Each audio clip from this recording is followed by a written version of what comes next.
ఈ సీసీటీవీ సంబంధించిన కాంట్రవర్సీ కూడా నడుస్తుందండి. ఏ పెద్ద టెంపుల్లో అయినా కనీసం 180 రోజుల సీసీటీవీ ఫుటేజ్ ఉంచాలి. ఇందులో కేవలం 42 రోజుల సీసీటీవీ ఫుటేజ్. ఉద్దేశపూర్వకంగా ఆ కార్యక్రమాలు జరుగుతుంటే కొంతమంది అడ్డు నిలబడ్డారు, ఆ రికార్డు కాకుండా దాన్ని కావాలని తొలగించారు, మార్చారు. చాలా స్పష్టమైనటువంటి విస్పష్టమైన ఆరోపణలు వచ్చినాయి వీళ్ళ మీద. అంటే వీళ్ళకి భగవాన్ రామచంద్ర మీద ఏ రోజు కూడా ఒక మర్యాద ఉన్నటువంటి వ్యక్తులు కాదు వీళ్ళు. నాకు మోదీ గారి మీద కోపం, ఆగ్రహం ఏంటంటే ఆయనకు తెలియదండి. ఆయన రాముడి భక్తుడే కదా, ఆయన రాముడి భక్తుడు అని చెప్తున్నాడు కదా. నేను అడుగుతున్నానండి, మీరు ఒక విషయం చెప్పండి నాకు. తిరుపతి యొక్క మూల విరాట్ యొక్క ఫోటోలు ఎప్పటిదాకా బయటకు వచ్చినాయా? ఎక్కడైనా? మా మిత్రుడు ఉన్నాడు బ్రహ్మం గారని, ఆయన చేత బొమ్మలు వేయించారు టీటీడీ వాళ్ళు. ఆ పెయింటర్ ఆయన మీరు ఎలా ఉంటే అలా వేసేయగలుగుతాడు. ఆయన అంతర్జాతీయ స్థాయి ఆర్టిస్ట్ మా బ్రహ్మం గారు, ఆయన చేశాడు. ఇలా చాలా మంది ఆర్టిస్టులు వేయటం, లేకపోతే బయటికి రావడం తప్పితే మూల విరాట్లు బొమ్మల యొక్క మన పవిత్రత పోతుందని ఎప్పుడు కూడా ఫోటోలు అలౌ చేయరు.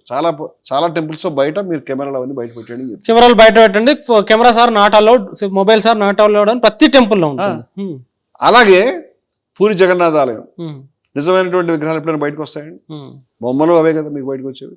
అలాగే అనేక ఆఖరి ఊళ్ళలో ఉన్నటువంటి టెంపుల్ కూడా మీరు ఫోటోలు తీయడానికి అంత ఈజీగా అలౌ చేయరు. అటువంటిది ప్రపంచంలోనే మేము పెద్ద ఆలయం కడతామని చెప్పినటువంటి రామచంద్రుడి యొక్క ఆలయం యొక్క ఫోటోల్ని వీడియోల్ని తీయడం న్యాయమైన, ధర్మమైన. అవన్నీ కూడా ప్రధానమంత్రి మోదీ గారు అక్కడ ఎందుకు కూర్చున్నారు ఓపెనింగ్కి? నేనంటే రామచంద్రుడి ఆలయం కట్టినటువంటి విధానంలో మీరు చేసిన ప్రతి కార్యక్రమం వెనకాల నేను చెప్తున్నాను, శిలాన్యాస్ కావచ్చు, ఫౌండేషన్ కావచ్చు. ఫౌండేషన్ స్టోను ఆయన 2020లో వేస్తుంటే నిర్మోహి అక్కడ వాళ్ళు చెప్పారు నువ్వు రావద్దని ప్రధానమంత్రి మోదీకి, మీరు చేయొద్దు, మీరు చేయకండి. ఎవరన్నా మత పెద్దలు పిలవండి, గౌరవం ఉంటుంది. మత పెద్దలు పిలిస్తే మాకెక్కడ రాజకీయ అడ్వాంటేజ్ వస్తుంది?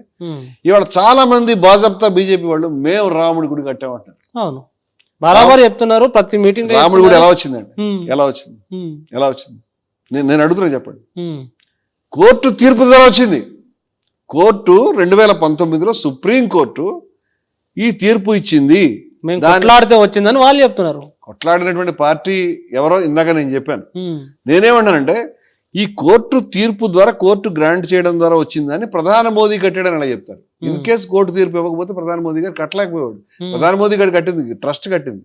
ఆ ట్రస్ట్ ని ప్రధాని మోదీ ఏర్పాటు చేశాడు. వాళ్ళ యొక్క నిర్వాహకం ఇప్పుడు మనకు తెలుస్తుంది. అంటే ఇప్పుడు ఏమో గుడి కట్టిన క్రెడిట్ ఏమో మోడీకి ఉండదు, స్కామ్ చేసిన క్రెడిట్ ఏమో మోడీకి ఉంటుందా మీరు చెప్పినట్టు? నేనేమంటానంటే మరి సుప్రీంకోర్టు తీర్పును మోడీ గారు ఇప్పిస్తే నాకు తెలియదు, వారు చెప్పమానండి, వాళ్ళ పార్టీ వాళ్ళని మేము ఇప్పించాం తీర్పు అని చెప్పమానండి. వాళ్ళు ఇప్పిస్తే వాళ్ళకే ఇస్తాను క్రెడిట్. ఇది చాలా కామెడీ. ఇది ఇప్పుడు ఇక్కడ వర్గీకరణ క్రెడిట్ కూడా మోడీకి ఇస్తున్నారు మన మందకృష్ణ గారు. వర్గీకరణ తీర్పు ఆయన ఇప్పించాడా? కోర్టు తీర్పు ద్వారా వచ్చిందండి. కోర్టులో ఫ్యాక్ట్స్ ఇవాళ కాదు, ఎప్పుడెప్పటి నుంచో ఫ్యాక్ట్స్ మీద వాళ్ళకు తీర్పు ఇచ్చారు. మరొక విషయం అంటే కంటెస్ట్ చేయడం ఎందుకు అనేటువంటి ఉద్దేశంతో మిగతా పార్టీలు అడ్జస్ట్ అయ్యారు. అది కూడా జరిగింది.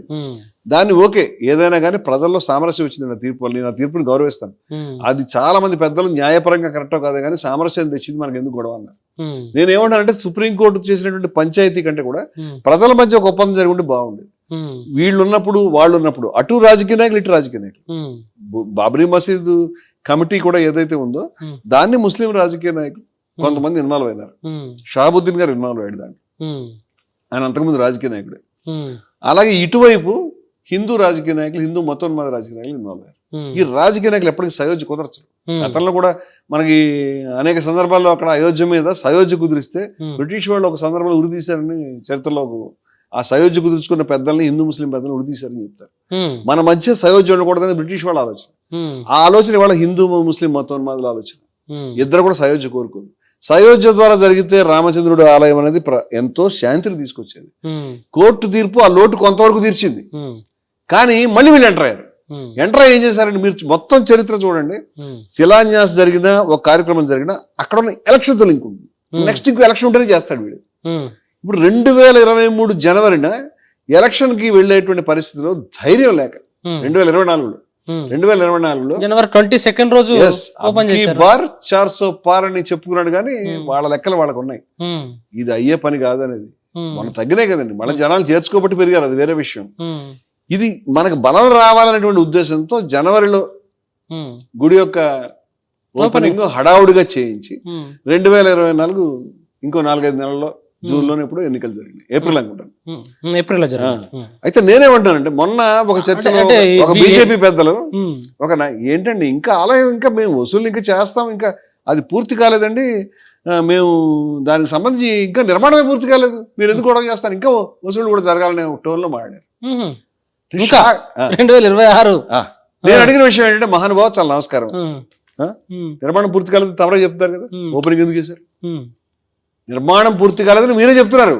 నిర్మాణం పూర్తి కాలేదని చెప్పడానికి మీరు చెప్పడమే కాదు, బయట ఈరోజు నిర్మాణం పూర్తి కాకుండానే అక్కడ ఆ నిర్మాణం నుంచి నీళ్లు కారుతున్నాయి, ఆ నిర్మాణం చాలా అధ్వానంగా నాశనంగా ఉందనేటువంటి కూడా మనకు వచ్చేసింది. నేను అంటున్నది ఏమిటంటే, దీన్ని అంటే కంప్లీట్ అయితే బహుశా నాశనకమైన ఉండదేమో, బహుశా పూర్తిగా పై అంతస్తు వేస్తే ఆ వాటర్ దాని మీద పడడం, అక్కడి నుంచి కిందకి లీక్ అవడం ఉండదేమో. ఆ పనులు పూర్తి కాకుండా అంత హడావుడిగా మీరు ఎందుకు ఓపెన్ చేయాల్సి వచ్చింది? అట్లా ఓపెన్ చేయొచ్చునా అండి? పూర్తిగాని గుడులు ఓపెన్ చేస్తారా? అంటే ఎవరైనా ఏదైనా గొప్ప కారణం ఉండి చేస్తారేమో, కానీ వీళ్ళకున్న కారణం ఎన్నికల్లో విజయం అని మనకు తెలుసు కదా. అంటే మీ ఎలక్షన్ గురించి రాముడి గుడిని ఓపెన్ చేయించాలి, మీరు ఎలక్షన్లు నగ్గడానికి రాముడి పక్కన ఫ్లెక్సీ వేసుకుని నిలబడాలి, మీరు ఉండడానికి రాముడిని ఒక్కడిని ఒంటి రాముడిని మన సంప్రదాయమే కాదు, ఒంటి రాముడితో ఊరుగా ప్రచారం చేయాలి. మీరు నెగ్గడం గురించి రాముడికి మోదీయే దారి చూపిస్తున్నట్టుగా బొమ్మలు ప్రచారం చేయాలి. మీరు నెగ్గడం గురించి రాముడే మోదీ భుజాల మీద సోలిపోయినట్టు. ఎంత అపరాధం అండి అది! మీరు ఎప్పుడైనా చూసారా?